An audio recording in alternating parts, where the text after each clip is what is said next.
नमस्कार दोस्तों। 12 अक्टूबर 1972 को साउथ अमेरिका के उरुग्वे देश से एक एयरप्लेन चिली देश की राजधानी सैंटियागो के लिए उड़ान भरता है। इस प्लेन में 45 पैसेंजर सवार हैं। उरुग्वे से सैंटियागो तक का रास्ता 3 घंटे का है। एयरप्लेन सफ़र कर रहा है। अचानक 12 अक्टूबर के उस दिन एंडीज की पहाड़ियों में जोर सा तूफान आता है, जिसके कारण प्लेन आगे नहीं जा पाता। पायलट डिसाइड करते हैं कि आज हम रास्ते में ही रुक जाएंगे और अगले दिन उड़ने की कोशिश करेंगे। प्लेन को मेंडोजा शहर में लैंड करा दिया जाता है। अगले दिन यानी 13 अक्टूबर को दोपहर के 2:18 पर एयरप्लेन दोबारा से उड़ान भरता है। पायलट ने देखा कि अब मौसम साफ है तो 1 घंटे तक का एयरप्लेन का सफ़र बहुत ही अच्छा रहता है, लेकिन अचानक मौसम बिगड़ने लगता है। घने बादल छा जाते हैं। पायलट को लगता है कि सैंटियागो शहर पास में ही आ गया है।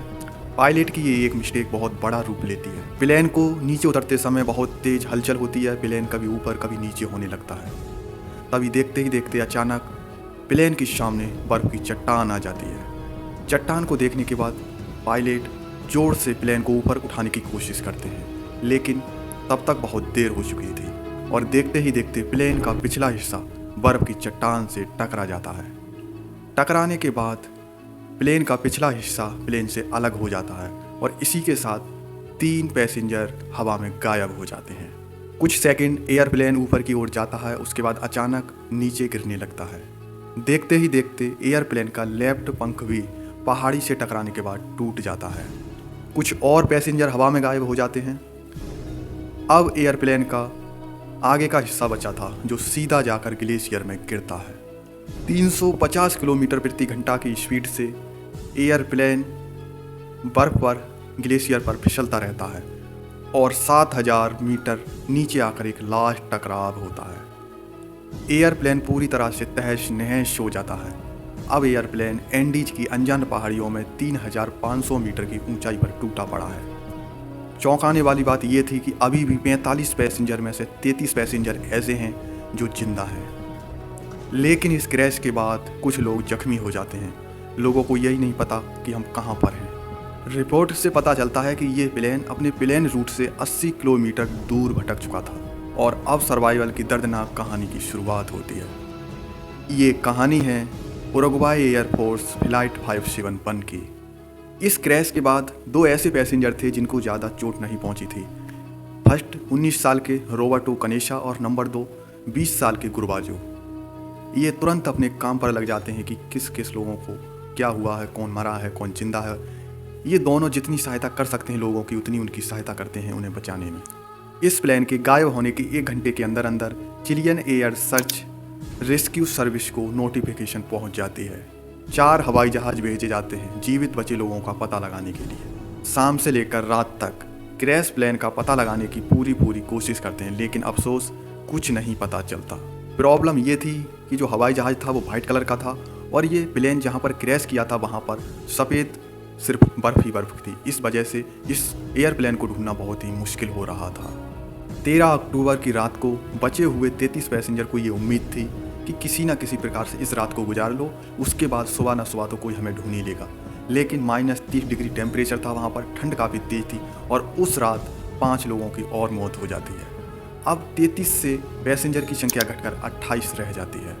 अगले दिन यानी 14 अक्टूबर अर्जेंटीना, चिली, उरुग्वे ये देश 11 अलग अलग सर्च ऑपरेशन के लिए हवाई जहाज भेजते हैं, लेकिन अफसोस ये क्रैश साइट का पता नहीं लगा पाते। जीवित बचे हुए लोग कोशिश करते हैं कि किसी न किसी प्रकार से हम सूट का इस्तेमाल करके एक क्रॉस का चिन्ह बना दें जिससे सर्च हवाई जहाज हमें देख लें, लेकिन ये इनकी तकनीक भी फेल हो जाती है। उस दिन उनके ऊपर 3 हवाई जहाज उड़ते हुए दिखाई देते हैं। ये बचे हुए लोग चिल्लाते हैं, इशारा करते हैं, हाथ पैर मारते हैं, लेकिन अफसोस वो हवाई जहाज इन्हें नहीं देख पाते। और इसी कोशिश में एक और दिन गुजर जाता है और अगला दिन आता है यानी 15 अक्टूबर। बचे हुए लोग सोचते हैं कि अगर हमें ज़िंदा रहना है तो हमें पानी की आवश्यकता होगी, हमें कैसे भी कैसे पानी का इंतज़ाम करना होगा। उन्हीं में से एक पैसेंजर पानी निकालने की तकनीक ढूंढ लेता है। वो मेटल शीट का इस्तेमाल करता है, उस पर बर्फ़ रखकर जैसे ही धूप पड़ती है तो वो धीरे धीरे पिघलने लगता है और वो बोतलों में बूंद बूंद पानी भर लेते हैं। अगला दिन यानी 16 अक्टूबर क्रैश के 3 दिन बाद फर्नांडो पेराडो अपने कोमा से जाग उठते हैं। पेराडो को पता चलता है कि क्रैश में उनकी माता की डेथ हो गई है, उनकी बहन बहुत ही घायल है। पेराडो पूरी कोशिश करते हैं अपनी बहन को जिंदा रखने के लिए, लेकिन क्रैश के 8 दिन बाद उनकी बहन की डेथ हो जाती है। 21 अक्टूबर को सर्च एंड रेस्क्यू टीम अपने हाथ ऊपर खड़े कर देती है। कहती है कि अब इस सर्च ऑपरेशन को कंटिन्यू चलाने से कोई फ़ायदा नहीं है, क्योंकि हमें नहीं लगता कि अब वो लोग जिंदा होंगे, और ये शब कहकर सर्च ऑपरेशन बंद कर दिया जाता है। बचे हुए लोगों को ट्रांजैक्शन रेडियो मिलता है हवाई जहाज़ की सीटों के बीच। वो पूरी कोशिश करते हैं, कोशिश करने के बाद ऐसे तैसे वो रेडियो चालू हो जाता है। लेकिन समस्या एक ये थी कि उस रेडियो द्वारा आप बाहर का मैसेज सुन सकते थे, लेकिन अपने द्वारा मैसेज बाहर नहीं भेज सकते थे। इन्हें पता चलता है रेडियो के द्वारा कि सर्च ऑपरेशन कैंसिल कर दिया गया है, तो लोग रोने लगते हैं, ईश्वर से प्रार्थना करने लगते हैं, चिल्लाते हैं। धीरे धीरे अब इनके पास खाना भी ख़त्म हो चुका था। कुछ लोग प्लेन के पार्ट्स जैसे सीट के अंदर कॉटन, लेदर को खाने की कोशिश करते हैं, लेकिन इनसे बीमार ही पड़ जाते हैं। ऐसी परिस्थिति में इनके पास भूखा मरने के सिवाय कोई दूसरा ऑप्शन नहीं होता है। इन लोगों ने कुछ ऐसा किया जिसे सुनकर आपके भी होश उड़ जाएंगे। ये लोग डिसाइड करते हैं कि अगर हमें ज़िंदा रहना है तो हमें अपने दोस्त, परिवार के सदस्यों की डेड बॉडी को खाना होगा। इसके अलावा हमारे पास कोई दूसरा ऑप्शन नहीं है ज़िंदा रहने का। ये आइडिया सबसे पहले कनेसा को आता है, तो कनेसा ही पहले इंसान की डेथ बॉडी को खाने की कोशिश करते हैं। उसके बाद कुछ लोगों ने उसे खाया, कुछ लोगों ने नहीं खाया, कुछ को हजम हुआ, कुछ को नहीं हजम हुआ। लेकिन 2 दिन और गुजरने के बाद जब इनके पास कोई दूसरा ऑप्शन ही नहीं था, तो जिन लोगों ने मना कर दिया था वो भी इंसानों की मीट को अपना भोजन बनाते हैं। 29 अक्टूबर को यानी क्रैश के 16 दिन बाद अचानक बहुत तेज़ एक आवाज़ आती है बर्फ़ के गिरने की। ये बर्फ़ इतनी तेज़ी से गिरती है कि बचे हुए प्लेन के पार्ट्स में ये बर्फ़ पूरी तरह से घुस जाती है। इस प्लेन में 8 लोग बर्फ़ से दब जाते हैं और सांस न मिलने के कारण उनकी मौत हो जाती है। अब बचे हुए लोगों की संख्या 27 से घटकर 19 रह जाती है। बचे हुए लोग सोचते हैं कि अगर हमें जिंदा रहना है तो खुद को ही कुछ करना पड़ेगा। पेराडो, कनेसा और बेजिंगटन ये सबसे स्ट्रॉन्गल सर्वाइवर थे। सब लोग फैसला करते हैं कि इनके लिए सबसे ज़्यादा खाना और गर्म कपड़े दिए जाएं, क्योंकि ये लोग बाहर निकलकर पैदल चलकर मदद ढूंढने की कोशिश करेंगे। सबसे पहला इनका काम था लोकेशन का पता लगाना। क्रैश से पहले को पायलट ने एक स्टेटमेंट दी थी। उसने कहा था कि हमारे एयरप्लेन ने कुरिको शहर पार कर लिया है।